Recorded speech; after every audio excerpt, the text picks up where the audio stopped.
I'm gonna get this. Look, see? That's really good. Dude. Kermit the Frog. If you had vampire teeth, oh yeah, it could be a snake. Like a snake, yeah. Okay, yeah. I'm getting a spasm in my ribs. That's very creative. I've never seen anybody do that before, and that was... All right, I will say that's totally original by me. No one taught me that, yeah. I don't know any different, so that's outstanding.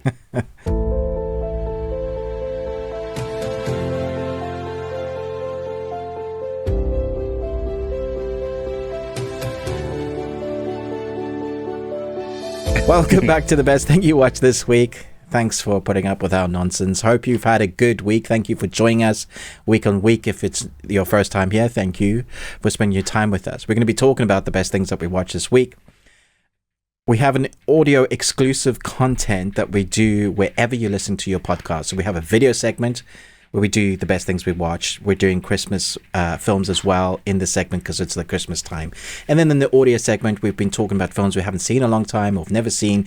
And we also talk about what's possibly not on the best thing that we watched. And we talk about some things that we're looking forward to. And they vary depending on how busy the weeks are. Sometimes they're crazy busy and sometimes it's almost nothing. So it just depends on, I don't know, marketing companies and release dates and all that. And then we talk about some entertainment news, which is always entertaining. Warner Brothers always gives us something to talk about, so that's always fun. Something, yeah. Yeah. Chris does a movie quick quiz at the beginning. That's kind of our format. We also have a Patreon. We're too busy, Chris. It's a lot to say at the beginning. It is a lot to be. Yeah, well, that's okay. £1 that starts at the Patreon. Literally just £1. So I think it's like $1.50. And we have a nice bunch of people that are supporting us now. Literally, some people just supporting us because they want to support us, which is awesome. But we're trying to make it worthwhile being there. So we have like over 70 videos there now, ranging from skits to movie reviews that we haven't put on our own channels to in-depth conversations and discussions about like the best Netflix shows or the worst or movie posters. Like we have a whole bunch in there, pie in the face. It's more of us just geeking out on the entertainment media. So I think if you join us there and you want to support us, whatever tier you start at, the cheapest one being £1, you're more than welcome to join us there. But do share around. If you enjoy our content, then the best way that you can support us is really just getting our names out there. Chris from Movies and Munchies, Ruben from the Ruby Tuesday, but the best thing that we watched, video and audio podcast. Thank you. We're going to start with Chris giving us the answers to last week's movie quiz. Ooh, yeah. I don't know if it was just stumping people or they just didn't care. But we had two winners, Nostromo, Chris Retzlaff, both getting all of them. Nice. There was a theme. Okay. I'm going to give you the answers, and then you can tell me if you recognize the theme. Right. Reality Bites, Lord of War, Gattaca. Huh. I think it was Gattaca. I thought Ethan Hawke. Lord of War I should have got because that's one of my favorite, and it's a Nick Cage film. I didn't get Reality Bites. Yeah, I think it's been a long time since I've seen that. I watch Reality Bites fairly often. Okay. I think, just because it was so instrumental. Like that was the one right at the beginning of my college career. Right. And saw that, and so it was just great. And anyway, though, not a lot of people. Well, I don't know. My generation, our generation, kind of like it. Other generations, not so much. But funny enough, our oldest, he does like it. So that's good. Actually, both our kids like it. So yeah. Anyway, okay, you ready for this week? Yeah. All right. Another theme. Not going to tell you what that is, though. Okay. Number 1. When you are a man, sometimes you wear stretchy pants in your room. It's for fun. Number 2. Just because it's your dream doesn't make it right or noble or whatever. Charles Manson was following his dream. Joseph Stalin, Michael Bolton. You get my point. Number 3. Tyler, I'm going to give you all my wishes for my birthday. Okay. Let us know in the comments. Give a little space for your guesses. We will give you the shout out next week. I know Ruben has a question, but I don't know what it is. Ruben, ask me your question. I asked my wife for a question because I wasn't ready, and she gave me a good one. We've started rewatching. We love medical drama shows, and we like ones that are pretty accurate in their medical terminology, and seeing the actors trying to say them without breaking all these long medical terminologies. So we watched Grey's Anatomy. I think we're on the 2nd season. We've got so much. You're out of focus again. Here we go. We've got so much to catch up on. So we know that we can, watch an episode here and there and get involved with the characters and all of that. But they deal with death a lot in this show, obviously, in the hospital. And something that came up in one of the episodes was what do you do with the body afterwards? Like, once they're done at the hospital, do you put it in a coffin? Like, what do the people want? Do you cremate? Or do you get buried? And so the question is, cremation or getting buried? What are you going to do? What's the best choice for your family? How's that for a happy Christmas question? Dude, do you know how prepared I am for this question? I love this question. Oh, do you? Okay. Oh, yeah. Oh, no. My family knows. My wife is totally against it, but my family knows my wishes. I want to be cremated. You're going to be scattered like an Everest or something. Oh, no. No, Okay. I want to be cremated. Right. I want everybody to wear plaid flannels to the memorial celebration. Yeah. But do you guys have pixie sticks in the UK? It's like little paper straws that are filled with colored sugar. Probably. Yeah. Okay. Well, they also make bigger ones that have plastic straws. Right. They're sealed on both ends, but they're big. Anyway, I want to have my remains, the ashes, put into a whole bunch of those and handed out as party favors, and they would be Chrissy sticks. What is wrong with you? Seriously. No, seriously, I do. I think it would be hilarious. My wife is completely against it, and she says, "Well, you're going to be dead. I'm not going to do it." And I'm like, "Come on, put it in your will." Laugh. Yeah, I know. I'm going to, dude. No, I'm serious. How awesome is that? But you'd have to have a big disclaimer: do not eat. That's gross. But yeah, so cremate me, because honestly, naked, toss me naked in a cardboard box and throw me in the furnace, which is actually kind of how they do it. I used to joke about that a lot, and then when my dad died and he wanted to be cremated, I helped push it into the incinerator thing, and no joke, it's a cardboard box. I was like, oh, I'm a little more accurate than I thought. That's a tasteless joke now, but that's okay. Okay. So anyway, yeah, no, a cremation for me. How about you? Well, in the UK, I don't know if the UK residents know this, but you are automatically on the donors list. You don't have to sign your name. You have to unsign your, if you don't want to be. It. Okay. Yeah.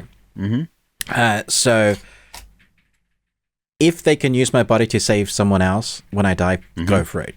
Give them an eye. Absolutely. Yeah. Cremation, I think, is the best way. But I want people to have a party, celebrate the best things, but I want it to be an awesome party. So I'll have to hands down. Yeah, no crying. No crying. This is a celebration of life, and you've got to enjoy that you're still alive. I might make everybody, regardless, or maybe aging up, do a Jaeger bomb as you walk in, and there you go. Just something to start the party off. Yeah, right? Just start it off right. And then make everybody gets one. 8-year-olds, take it now. I'm gonna make everybody. I'm gonna have a really terrible film in the background, Monty Python, or upset my dad. Do The Life of Brian, or oh Lord, at a funeral. Yeah, he's not the naughty boy. He's not the Messiah. He's a very naughty boy.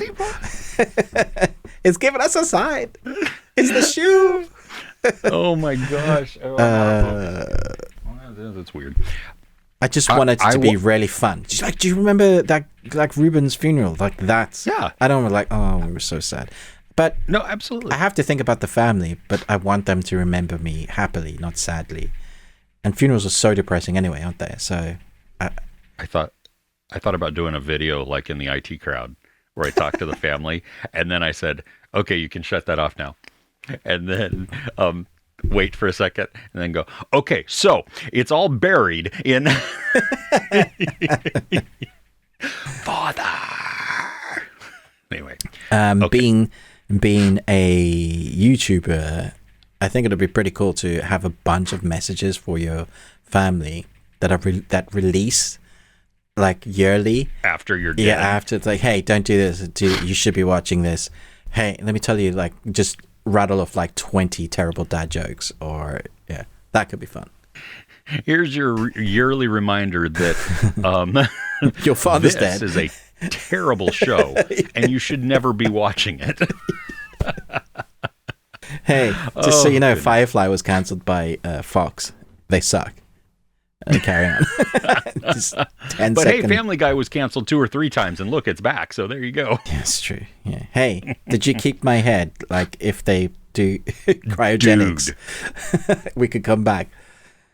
I want that written in my will too. Just put my head in a jar. Yeah. Anyway, let's start the show. Yes. You want to go first? Yeah, jazz hands. We're starting the show. Yeah. If you can't see on audio, well done. That'd be weird. You're missing out. But I'm trying to do jazz hands. Jazz hands. Okay. Oh, there you go. Yeah, sure. I'll start. Okay. Cool. That kind of week, huh? Yeah. Okay, so Yu Hakusho, based on a much-loved anime. So Netflix did another live action. We had One Piece, which was, I would say that was it was good. I enjoyed it. I don't think it's as brilliant as everybody is making it out to be, but I do think it was very good. Like, certainly the best we've had in a long time. And for the budget, you would expect so. I think they got the heart of it, the fun of it, which is what we wanted. And so I went into this a little bit worried. I've seen the anime myself, but it's old. Like, the anime is really old. But it is regarded as one of those greats, like one of the OPs, one of the originals. And it has a really interesting story. Now, off the bat, if you've watched the anime, you're going to notice that this season is 5 episodes, and they're only like 40 minutes long episodes, and they've crammed 60 episodes of the anime into these 5 episodes. Holy crap. Yeah.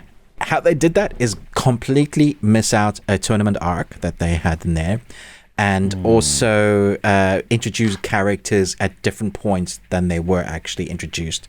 They've basically taken what they thought was the best of the story and put that into 5 episodes. Now, if it's well received and people like it and there's good amount of watch time and we watch all the episodes, then I presume we'll get a second season, hopefully longer. They may even take the tournament arc and do that as the second season, and then we can get a third season. So there are ways about it. But I have to say, I thought this was excellent. Like, it was really good. Really fun, which surprised me because I was like, 5 episodes, what are they going to do? It is rushed, like introducing characters, non-stop action. Like, you care for their situation, but you don't care. Like, I could totally see if you'd never seen anime, you wouldn't be that emotionally engaged in the characters because there's a lot of characters to care about. There's a lot of action going on, and there's a lot of information about the world. The world building, the laws that they have. In case you don't know, Yu Hakusho, a delinquent teenager is killed and gets resurrected to serve as an investigator of the supernatural. Once again, IMDb coming in for the crap synopsis. So it starts off with this kid. He is like the guy that he's pretty smart. He just doesn't care much about life. Like, he's smart, but everybody thinks he's a delinquent or the bully, but he's actually the guy that stands up to bullies. He's the guy that gets blamed for things that it isn't his fault. He's actually the guy that's got a heart of gold, but nobody thinks that he does. And so something happens. Truck is heading for this young boy. He dives in and pushes the kid out the way, and he dies. And you're like, that's the first 10 minutes of, and you're like, oh, main character's dead. and he gets a chance to come back if he investigates these yokai, these demons coming from the spirit world to Earth somehow. And a long time ago, these worlds were separated. But somehow, because let's just say humans suck and they're always going to mess with things that they shouldn't be. So now we have small yokai basically possessing human bodies. And then the longer they stay in human bodies, the more twisted they become, and the more they become what they look like as yokais. And so what we get in this series is an amalgamation of really weird fighting, which is very interesting to watch, because as they are possessed with these different types of yokai, they can like run on walls and twist their bodies and stretch weirdly. There are different types and tiers of yokai, different strengths, and it is basically like an anime game. Like you're fighting, you think your character's decent at fighting, or Yu is, until he fights one weak yokai, and you're like, oh crap, he's having his ass handed to him. So you're gonna have a training montage episode, and the one in this is awesome. There's an old woman here that schools him and then teaches him how to do a handstand on pinpoint for 18 hours using like spirit energy. And he's like, oh, okay, this is really cool. So when it comes to the fighting, the martial arts and the choreography that they combine with the monster of the episode that they're fighting is done so well because you get to see it. And I would say the CGI has 3 tiers. There's like 60% is good, probably 30% is great, and then 10% not great.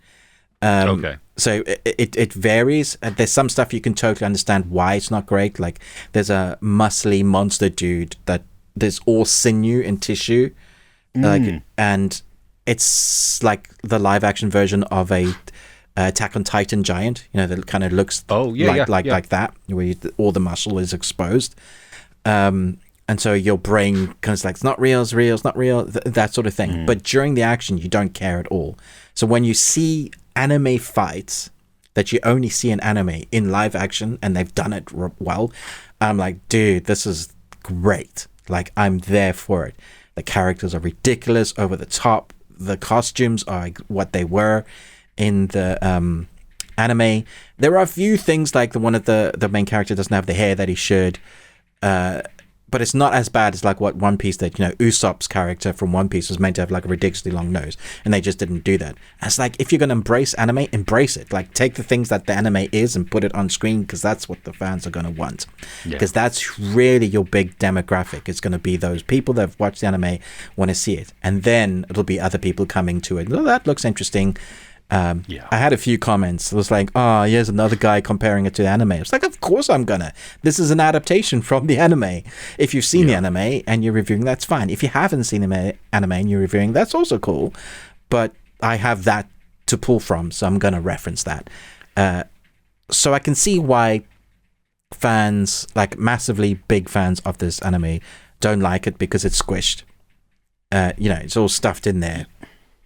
I can see the tournament arc wanting to be there. I think they've taken what they've thought was good for this initial origin story, and if it works, like for Netflix and the amount of watch time they get, then I think we'll get a second season, and maybe hopefully that is the tournament arc. I don't want more of it. See, what this is it's not more of the same. It's the anime, but what works in live action. You got to do that. You can't translate completely, because it's how are you going to do 60 episodes of anime in a live action? No one's going to have the budget for that, and there's loads of fillers as well in the series, so they've gone and written all that. What about like is there mystery with the investigations, or is it just that's the plot kind of to get you to the fight? There's 2 plots that are crossed over. So you have the investigation of the yokai, and how he's got to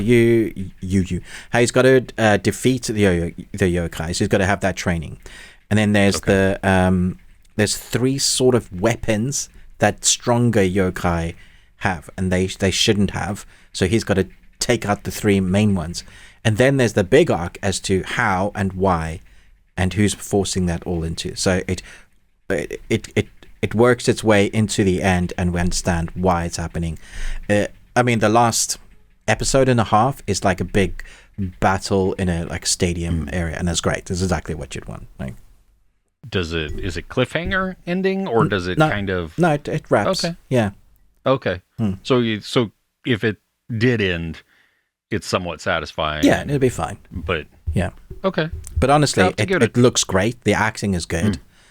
It's really fun, and you like once you start, I think you'll just like fly through it, easily bingeable. Nice. Yeah. Okay. Cool. Yeah. No, it's been on my list to watch. I just didn't get the opportunity this week, so that's fun that it's. One caveat: watch in the original language. Don't listen to the dub. For some reason, a lot of the dubbing and the voices sound very similar to each other, so it's hard to differentiate. Like, I was like, no, just read, guys. You can handle that. Yeah, yeah. I can't do the dub. No. It's too much. It's yeah.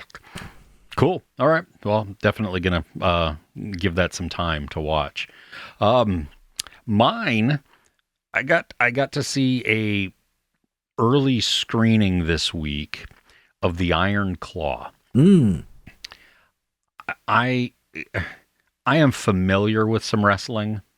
You know, I watched it when it was WWF. Right. And that tells you, how long it was. I was not a massive fan, and I didn't watch it all the time. It was just kind of I knew some of the characters. I would watch a little bit of it. I had friends, though, who were like hardcore into it. And they would go to WrestleMania whenever they could, or all these different, when the events came to town, they would go. Yeah. Everything. That was not me. It was something mildly entertaining, and silly sometimes that I would just watch a little bit of. So I didn't know, first off, that this was a true story, based on a true story, and real people, not characters, right. Real people. It's Zac Efron, right? Zac Efron, Harris Dickinson, Jeremy Allen White, Holt McCallany, Maura Tierney, Lily James. This beautifully tragic is like the best way to say this. Okay. We learn right from the very beginning that the Von Erich family, who is a wrestling family, there is a Von Erich curse, and it's tied to the name. They believe that, at least. Okay. And so once the dad takes on that last name, it was a family name, but it was like from like a grandmother or something like that. So it wasn't actually his last name through marriage, but anyway, it was still a relative. Anyway, once he takes that on, the family begins to just experience tragedy. And weird. These are, and it doesn't even matter if you believe the curse or not, because like Lily James is not part of the family. She's the love interest of Zac Efron, and she keeps telling him there is no curse. Yeah. And so you don't have to believe in the curse, but holy crap. This movie has so much melancholy in it, because we watch this wrestling family, and it starts in it starts in black and white when the kids are really little. And then when we catch back up, it's like late 60s going into the early 70s, maybe early 70s, and then going into the 80s even. Actually, no, it's probably late 70s going into the 80s. Zac Efron, wow. Best performance I've ever seen him in. Okay. I mean, he is riveting, especially because he has to showcase so many different emotions. And within the setting of this, which is pretty time appropriate, the dad and the mom, they are detached parents. So when any of the brothers come to and they're adults now, or late teenagers, like the youngest brother is a late teenager, but when they come to the parents with an issue, work it out with your brothers, work it out amongst yourselves. Wow. So the family, the mom and the dad don't offer things. I mean, even one where the dad is being really, really hard on one of the sons. Zac Efron goes to his mom and says, "You need to talk to him. He's being too hard on." And she's like, "Work it out with your brothers." What the crap? You know what I mean? What kind of and parenting is that? That's so weird. Well, that was the, the 60s, 70s. True. We didn't want to figure it out. Yeah, there was no such things as helicopter parents then, was there? It was basically not parenting. No. Yeah, exactly. And I understand, they wanted to make them tough. They wanted to make them ready for the world, to figure things out, and everything else. Large level of dysfunction there also. But that's captured really, really well. And you see all of these boys striving for their father's attention and his affection and his approval. At the very beginning of the movie, he talks about how he has favorites and and what his ranking of them is, and that it's fluid and that it could always change. That is so manipulative. Like that's your one job as your parent, is never to choose to love them equally, regardless of whether one is pissing you off or not.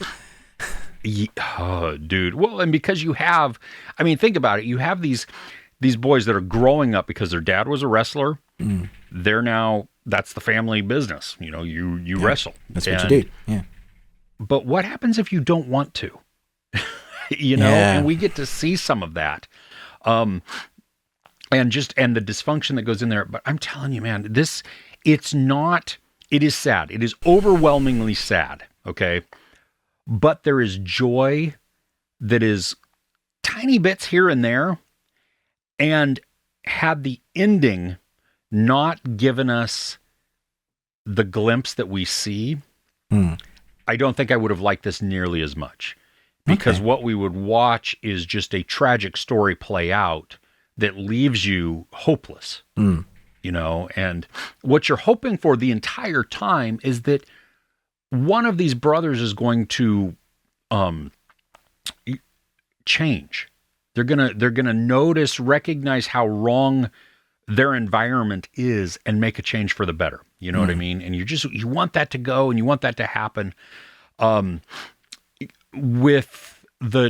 the true story, there's one more brother that's not even mentioned, featured in this. I think the reason that they kept that brother out is because of the tragedy surrounding him is so similar to the tragedy around another brother that it would have just felt repetitive.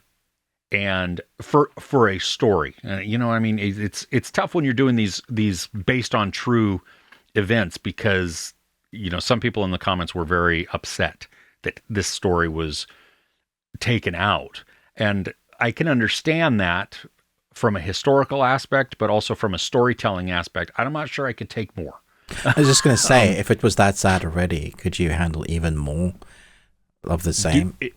Well, it just pounds you into the ground. I mean, the movie does, and this is on the best thing that I watched this week. So I mean, it is a tremendous movie. The acting is across the board is wonderful. The parents, you hate the parents. You want to hate the parents because of just how they behave. And they execute that well, which is, it's always risky and tough to do. You don't want to, and it's not like they beat their children or that they keep them from having food or shelter or anything like that. I mean, they're well fed. They're, it's just the emotional manipulation and the psychological beating that they get from not having the approval or not having the love, that they need. Yeah.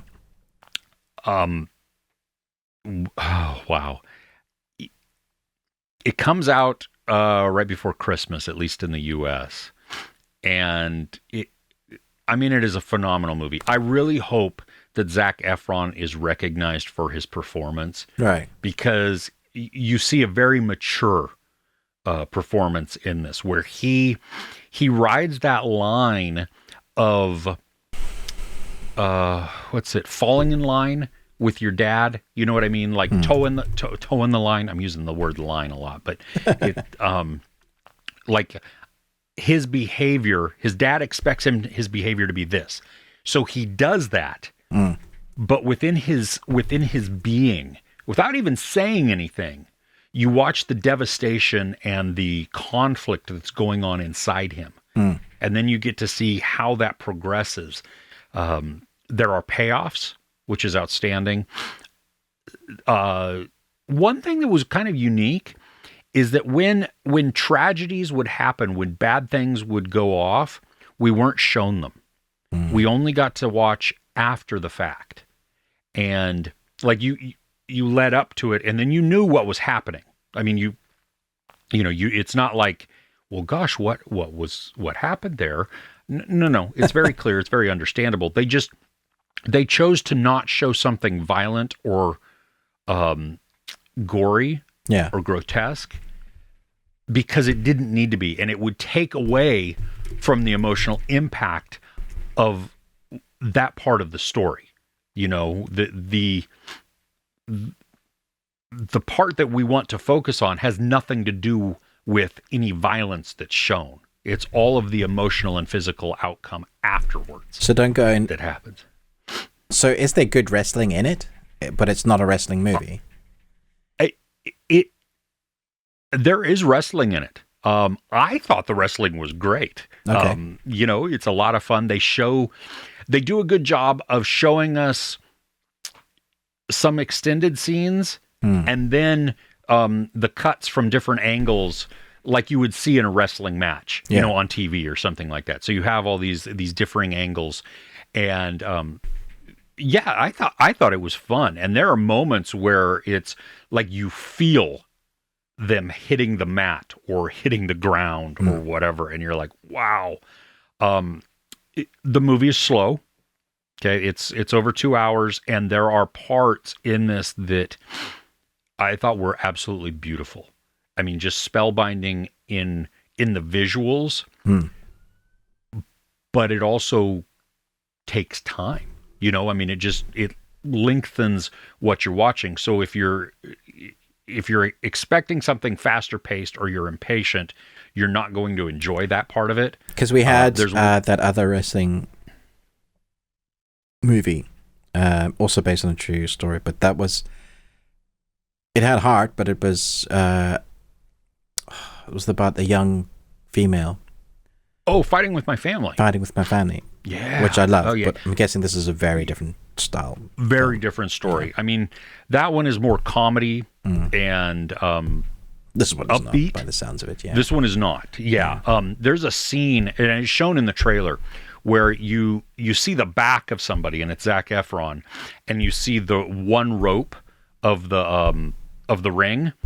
The rope is in focus. The shot never changes, and the focus doesn't change. And so you watch Zac Efron run to the other thing, bounce off of it, come back, and then bounce off the rope, and then go to the opposite side and do this a couple of times. In context for what's going on, it is powerful. If you just see it in the trailer, it just looks kind of artsy. Right. You know what I mean? Like, but in context. In context, it translates so well. I think it was funny because the screening I went to was I got in as press, but it was also a paid public screening. So like you could buy tickets or early access. It was weird. Yeah, no, I got invited the day before. That's weird. Just because they had some extra seats, and so they opened it up for press. But there's a demographic that was there at this screening. All right. Most of them had tank tops on. Most of them were wearing sweatpants. When we walked in, they assumed I was a wrestling fan also, because they were like, "Whoa, ready to see our wrestling? Yeah!" And I'm like, "Yeah." Do you think a lot of them were disappointed or devastated? Because you can go in expecting. I don't know. I got the sense that they knew who the Von Erichs were. Right. So they understood the story before it even began. Okay. That there's a lot of tragedy with this and everything, and just how iconic I guess the family was within wrestling and then the WWF. And so they had a different appreciation for it, which I think is great. And I'm seeing that in my comments too, that, these people, a lot of the people that are seeing it or want to see it, they're wrestling fans. Right. So they have a lot of context for this. For your average moviegoer, this is a spectacular story to watch. I mean, it is human, and it is terrible, and it is, awesome, and like just captivating.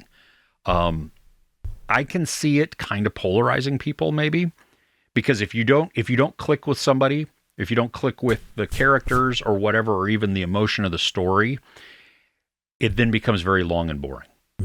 Because there's more focus on the family aspect and the relationships than there is on the wrestling, even though the wrestling is interwoven throughout, and that's the theme of this. But this won't be a Christmas movie in the UK because it only comes out on the 9th of February.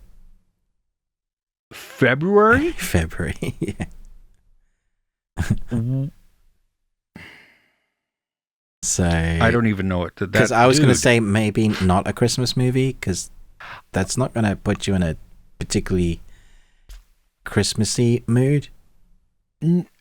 No, but you know what? I mean, Les Miserables came out at Christmas time. That's true. And while it has hope and, the redemptive story woven throughout and forgiveness and everything, I mean, that's a heavy story. But too. Does this?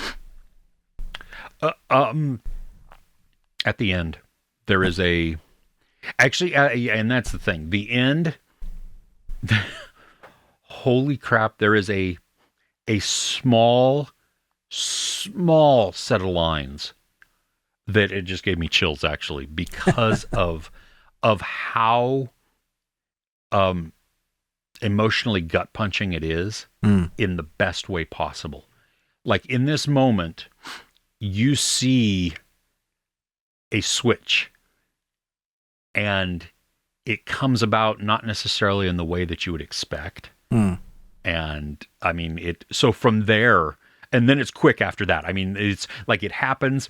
There's like maybe a minute, of action, and then it goes to the title cards at the end, giving us information on the family after the movie ends. And and it's just I thought it was a beautiful way to end it. Okay. Really. Yeah. Interesting. So I mean, I would see this at Christmas and not be disappointed. Right. But it is not a light Christmas movie. You know what I mean? It's not a light movie to go into. So if you're looking for something just low key or whatever, just that you can smile at, this is not the one to watch. Okay. Reacher season 2. This is on your list, huh? Yeah. I liked it. Okay. I didn't like it as much as I liked season 1. And that was because there was much less action, and I felt like he wasn't allowed to carry himself as much. He was getting much more tired. The action was written weird for Alan Ritchson, because he'd fight one guy, he'd be tired. He'd fight another guy, he'd be tired. Then he'd fight 9 guys and be fine. And I'm like, what? When we did get the action, the big fight sequences from him is excellent, really well done.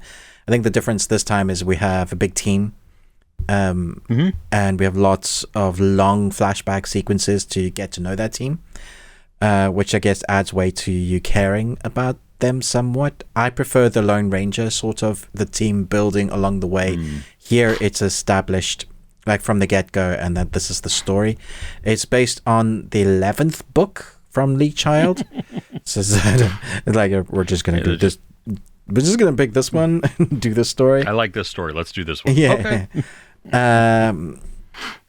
He talks more in this one. Like for me, the character. This is what you didn't like, which I loved. Like season 1, the character barely spoke. He was the stoic, strong guy that was good, and we just knew he was good from his actions. In this one, he talks a lot more, and we have a lot more understanding as to who he was, because we have these long flashbacks with him, with his team, as to like he even has a sort of relationship and all that. I thought the bad guy was generic as heck. Like, I'm gonna steal these missiles, and now you guys. And I was like, seriously, like I thought the storyline was much more emotional because it was his brother, so I cared about him getting vengeance. Or finding out what had, like, who had killed his brother in season 1. This time around, it was the team that I guess is kind of like his family, but I mean, he has a toothbrush and that's about it. So I really did enjoy it, but it was like not what I expected for season 2.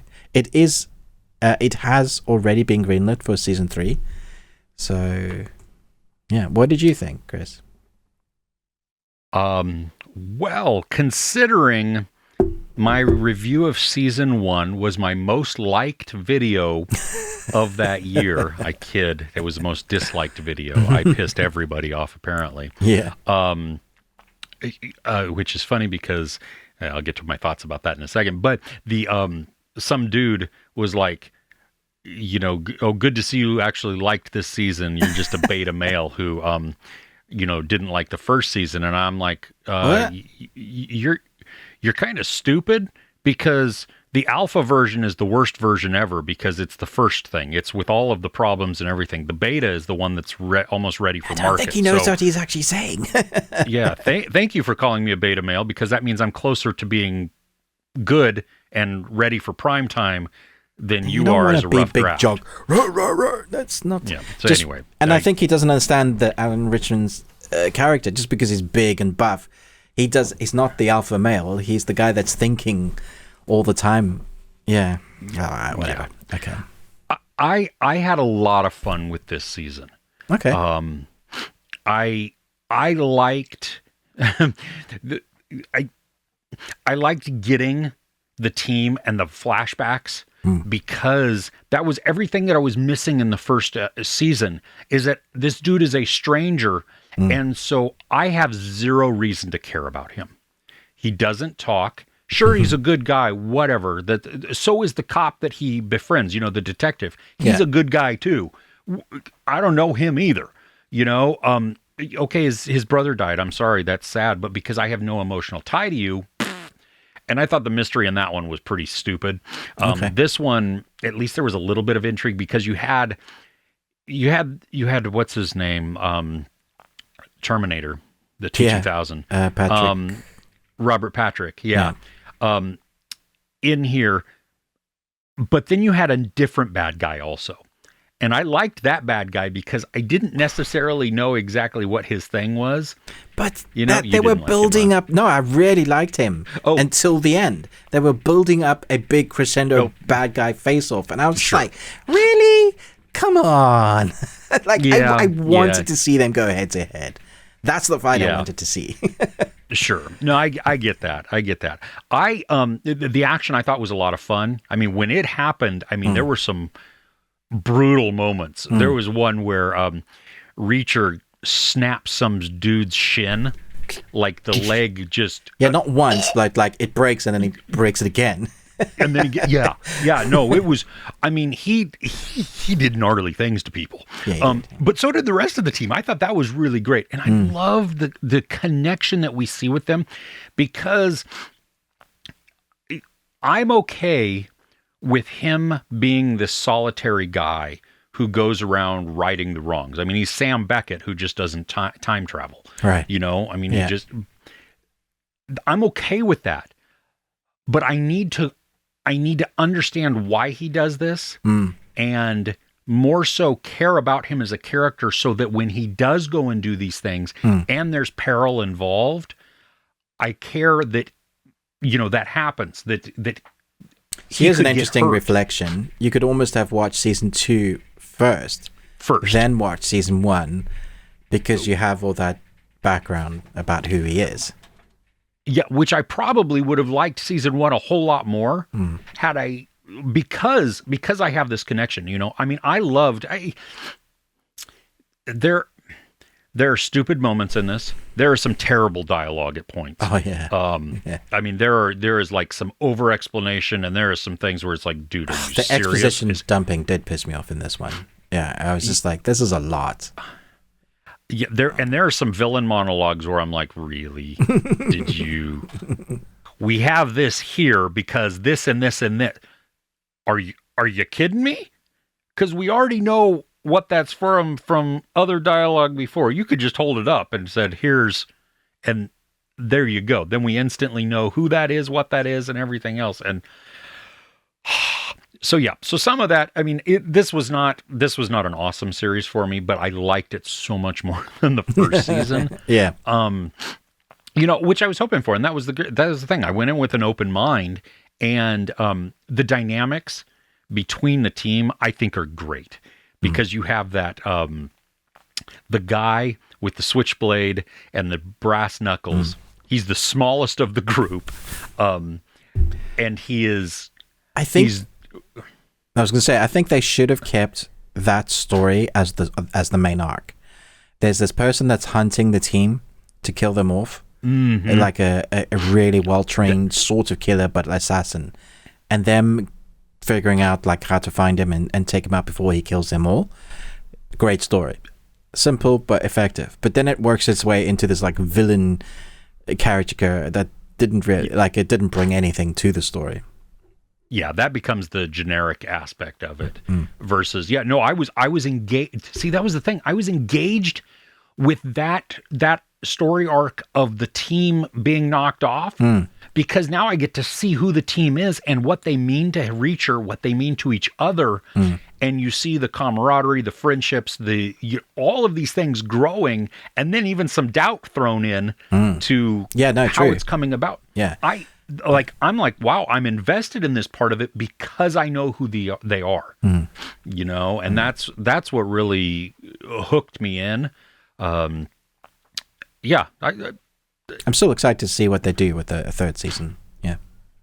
Yeah, I am too. I mean, I thought the ending was great because not with the villain, but after that part. It was totally predictable. Yeah. Just absolutely predictable.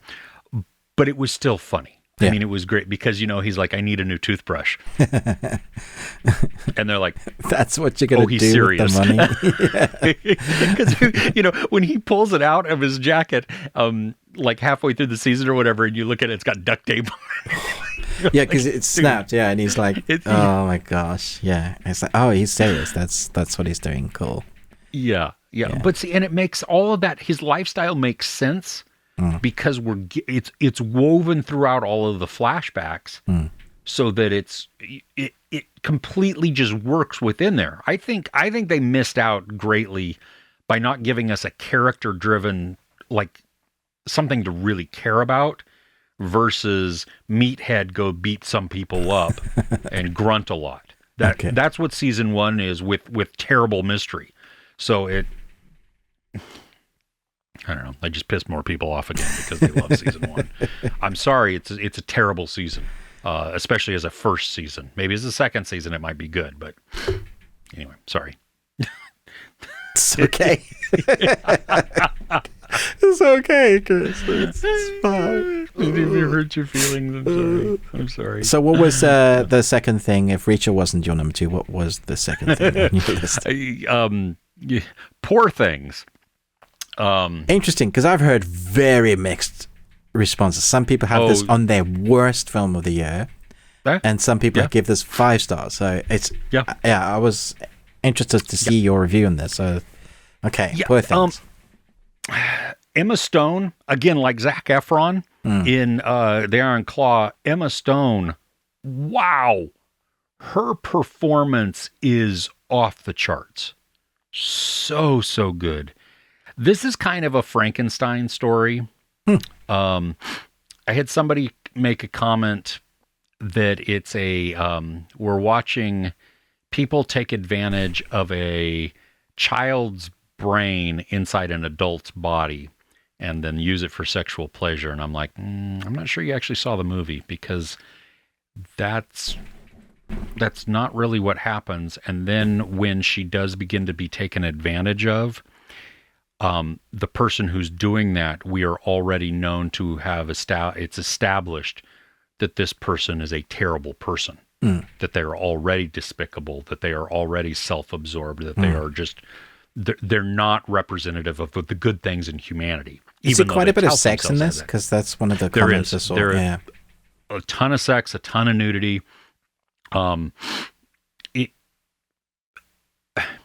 It's explained. The general premise is that we have Willem Dafoe as this scientist, this doctor. His name is Dr. Godwin. That's his first name, Godwin Baxter. She calls him God, which is going to piss people off also. So you hear about, oh, God did this. Well, God says this, and it's like, oh, okay, you're going to be upset about that. Yeah. But I think you'd be upset anyway about about all the sex and nudity. So there you go. But he in an experiment, but out of a, he's doing it as an experiment, but there's also a nobility within there. He takes an unborn infant and places its brain in its deceased mother's head and then reanimates. I mean, that shouldn't even be possible, but yeah. No, it should. Well, you have to fiction. get rid. This is fantasy. Yeah. Yes, this is fiction. This is, but it is also explained that the brain in Emma Stone's body is progressing exponentially fast. Oh, so aging. She's not aging, but becoming mature. All right, growing up. So it's not like she's 3 for a year, and then she's 4 for a year, and 5 for a year. You know what I mean? So she's truly, 34 years behind what her body looks like. Right. She's exponentially, as each day goes by and week, she's leapfrogging. And so we watch this progression, and that's where Emma Stone's performance becomes phenomenal, because we watch her at the very beginning speak in very stunted, very just broken sentences, just like one word here and there. When you put them together, it kind of makes sense. I mean, you can kind of get an idea of what she's saying. When she walks, it's like, it's kind of a cross between a toddler and Frankenstein, so the legs kick out without really bending the knees, and she's stiff and everything else. What an interesting role for an actor to play. Yeah, well, it is. And as the story goes along, though, and it's minor each time, we watch little nuances in her change, from her speech to her expressions to her body movements. I mean, it just, she progresses. And I love the fact that this is a story where she is in control of her, which is going to put a lot of alpha males in the in the US, put them off, because they're like, no, you don't get to think for yourself, woman. You are less than. Go in the kitchen, make me a sandwich. And she is, there's I had mentioned that villain arc, or the guy that is terrible, takes advantage. There's a comeuppance for that sort of. There's justice that comes in there. The movie's long. Okay. It's told in a couple of chapters. It's beautifully filmed, beautifully. I mean, it looks like I said a Wes Anderson nightmare. At times. If you go into this movie knowing who directs it, then you have no excuse. Like, this is the guy that did Dogtooth, The Lobster, The Favorite, The Killing of the Sacred Deer. Like, yes, it's Yorgos artsy but Lanthimos. weird. Yeah, it's and I did not like Killing of a Sacred Deer. Oh, did you not? I did not enjoy that at all. Did you like The Favorite? And I haven't seen it. I want to see it though. Okay, yeah. But knowing, yes, that it was going to be absolutely strange. Like my wife actually looked at the trailer and she was like, yeah, I'm not going to go see that. Yeah. And I think that's the correct response. You either go, yeah, that's me, or no. There's no middle ground with this one, I think. No. And I think that's what you're seeing in the reactions, that you either loved it or you hated it. There's not a kind of like, well, it was okay. I loved it. I don't think I'll ever watch it again. Interesting. Willem Dafoe is spectacular. I know what I was going to say about the time, the length. So we're going along, and then we get to the final chapter, and they introduce a new character. I'm sorry, what? Wow. So I really noticed the time there, because it was like, how much more is this than if you're introducing this character? Now, on the conclusion, we need that part. Right. It's an excellent moment for the story. While this is messed up and weird and everything else and very depressing in certain spots, I mean, it's definitely a dark film. There are funny moments in there, like laugh out loud funny moments, like a whole bunch of them. Not continuous belly laugh, but like you'd laugh because this thing was funny. It's abrupt, and you laugh once, then it happens again, and my dog is dog box. Telling the UPS man that he's not happy.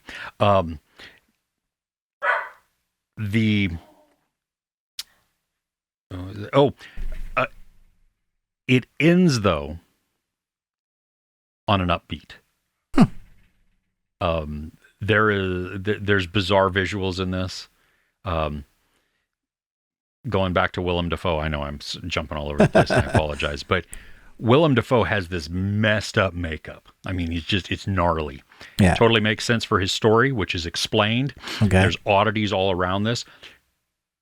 I love, though, how as we get to know him, the visual deformations, they become transparent. Like you don't even notice it anymore because we're now seeing more of the character of him, who starts out very, very gruff, very cold, very ugly, really. And then he's not that way as time goes on. I think it was really well done, and I know that it's not going to be for a lot of people, or maybe even most people. So this comes out in the US now? It is in limited release. Like it came out on, what is this? It was supposed to come out on the 7th, something like that, the 6th, the December. 8th. Yeah, it was supposed to come out the 8th of December. It didn't come to my area until the 15th. Right. So, but then I have other people who are like, I have to drive 50 miles to the nearest theater that's playing this. And I'm like, yeah, I get that. So it must be like in limited or staggered release. It's staggered, I think, because we're only getting it like the 6th of January. So it's... Wow. Yeah. I mean, it did come out like to festivals like in September. But yeah.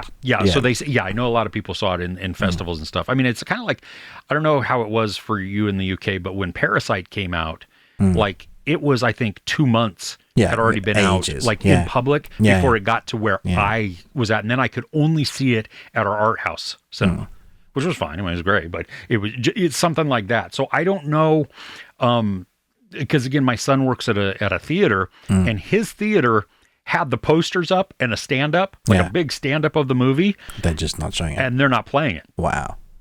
I was like, why advertise a movie that's not coming to your cinema? Yeah, don't tease me like that, because that one is like 6 miles away versus the other one that's 15 miles away. You know, I'm going to drive half the distance. And anyway, it's, I would suggest watching the trailer. If you do not get a good feeling from the trailer, like it sparks something that's like, ooh, I would like to see this, or I'm curious about this, something like that, don't see it. I mean, if you have something... Do you think it's better to watch this at home? Because I reckon this will come to streaming very quickly, or VOD. Or is it a visual big film? Because from the trailer, it certainly is a weird aesthetic, and it seems quirky, but in a good way. I think you're going to... It's filmed with a fisheye and wide angle. So for a lot of it, no joke, I actually even thought at one point that it was filmed like with a 360 camera. Wow. Because the concave, you can feel it. Weird. And so the edges of the screen are literally bent and warped. Interesting choice. Okay. Yeah, it's consistent though. I mean, I give him that it's not like a gimmick for one or two shots. He also does this really closed in type of, like an extreme, like the most extreme vignette you could ever place onto something.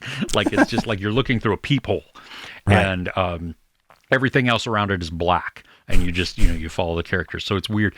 I think you would lose some of that aesthetic by watching it at home. But then also, on the flip side, you can pause it. Yeah.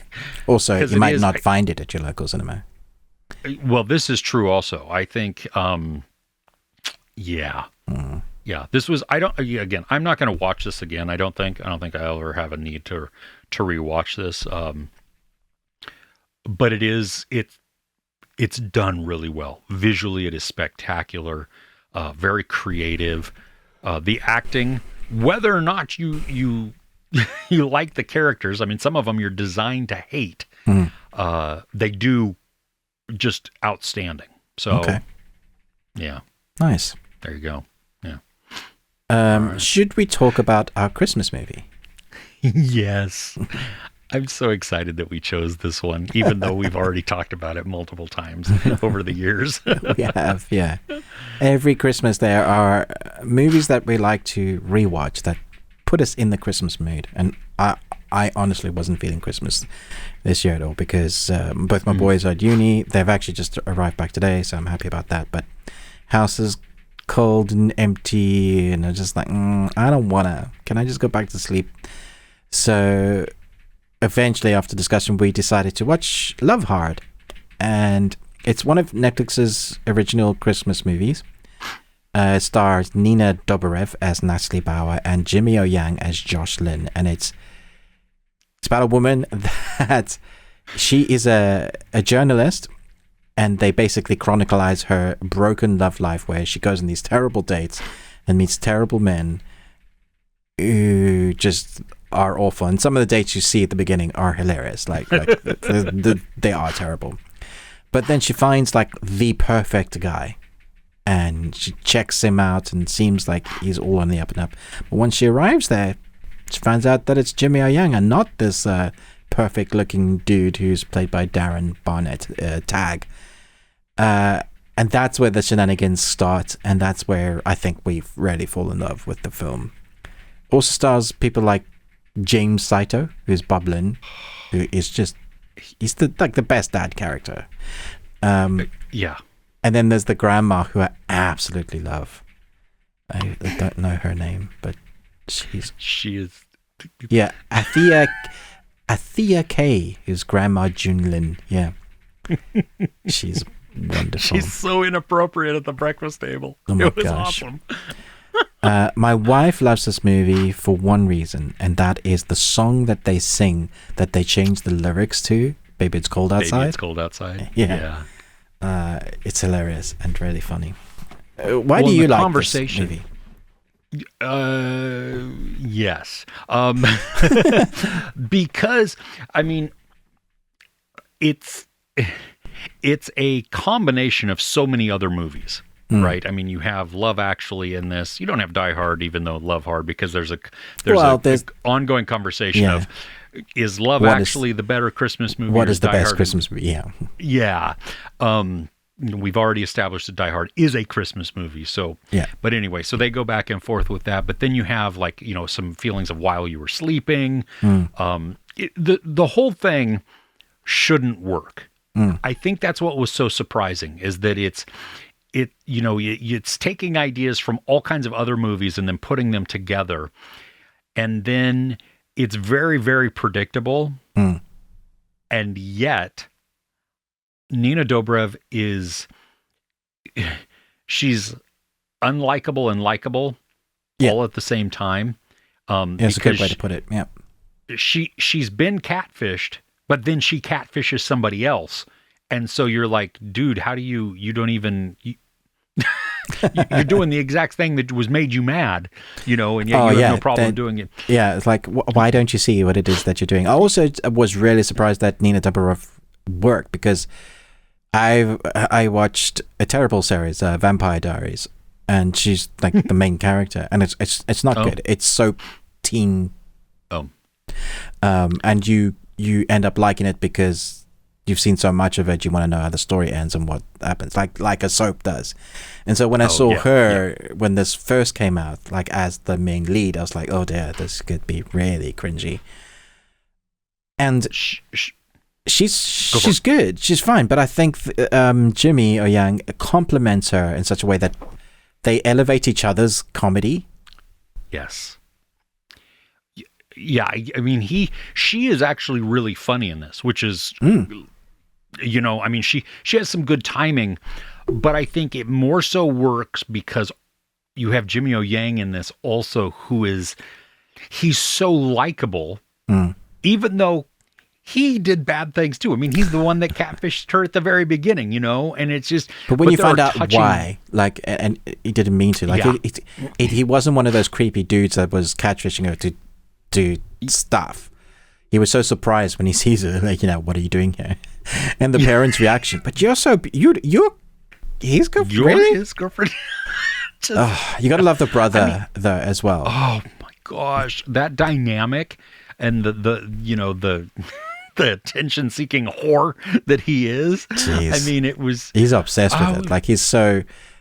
I mean, I don't know where that character deficit comes from. Then, like, always trying to prove himself to be which is funny because his parents fawned over him already, so it's not even like a lack of. Yes, like, what happened? What made you like that? You're just a broken person. That's all that is. You're just so self-centered. I mean, I love the sweetness. There's that moment where they do something out of necessity and they're hiding in a car. Yes, and that's when they have this good conversation where you really. You see a big switch flip, I think, where the emotions that's the turning point. I think, more so than anything else. And I mean, I like that the characters learn their lessons.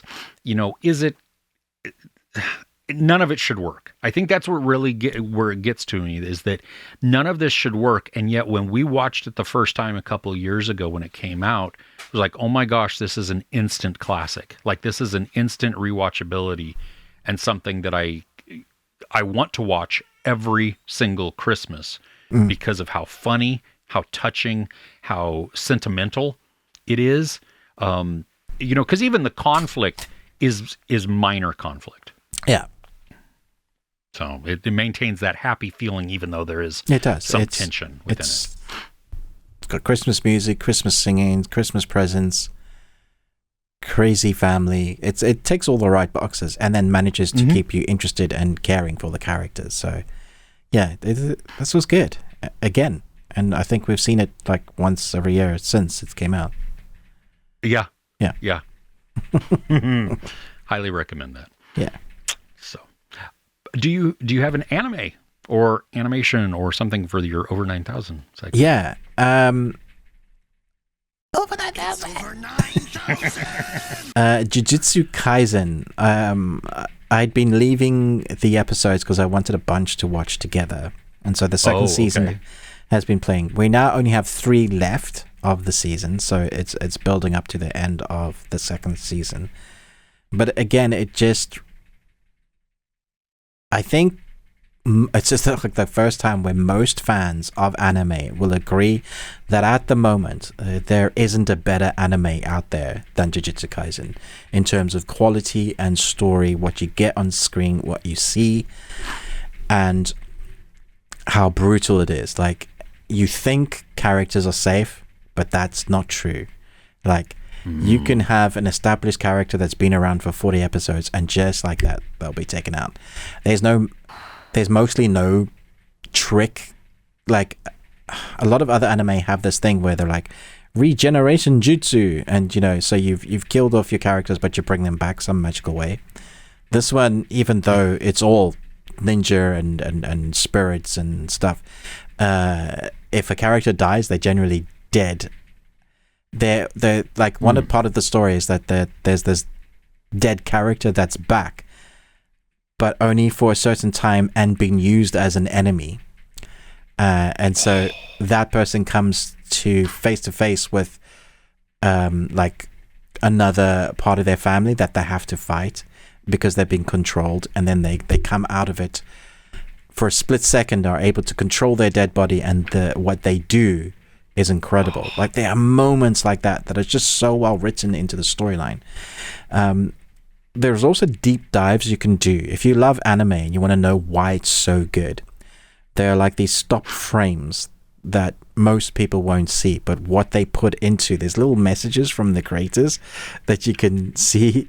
Oh, really? Yeah, just because they love what they're doing so much, and you know that they grind on it, because how it's shown is some of the most beautiful, interesting, gory, brutal, like all the expressive words I could use to make you watch an anime that is good and also just fun. It's one that I think people will rewatch. It's one of those that you'll see clips of on YouTube Shorts of anime, like, have you seen this fight? And then people are like, what is that? I need to see that. That's what they would showcase for good anime. I reckon it's going to be in those top 5. You know, what are the top 5 animes that I should watch if I'm getting into anime? It's always like Naruto, One Piece, possibly Bleach and Full Metal Alchemist, and this Jujutsu Kaisen is going to be right up there. So watch it. How you know how big into anime I am. There's a movie called Jujutsu Kaisen 0 that you could probably watch to see if you'd like it. Does it have context so somebody who's never seen any of Jujutsu Kaisen can get into it? You could get a recap. Like, if you're not actually going to, you could do like a recap of season 1 and then just watch the movie, and then you'll be like, oh, I see why. It's the same reason why you should watch Mugen Train for another anime. How did I pronounce that right? Mugen Train. Yeah, that was wasn't that a movie that just came out like in the last year or so? Yeah, it's a Demon Slayer, Kimetsu no Yaiba. One of the best anime movies I've ever seen. Honestly, it's excellent. But there's a season of weight behind it. Okay. Well, these are long seasons. I mean, season 2, at least according to IMDb, is 23 episodes. Yeah, normally they're 12, but they have a lot of story to tell. And if it keeps going like it is, we could have 4 or 5 more seasons, because there's enough manga to do that, adapted from. How long are the episodes? Standard anime, like 22 minutes. 22 minutes, yeah. 25. Yeah. Okay. I'm glad you like it. I don't know if I'll get into this. It's one of those that every time I get to the end, it's like, I swear we just started this episode. Oh. Yeah. Wow. Well, that's good. I mean, that's how do you watch it in sub or dub? No, original language. All the way. Yeah, all the way. Okay. Yeah. Good to know, because that's, some are fine. Yeah. Others. I think the only way I get you to watch anime is like movies. So maybe it's time we choose a anime movie again. I gotta tell you, I've been hankering to rewatch Akira.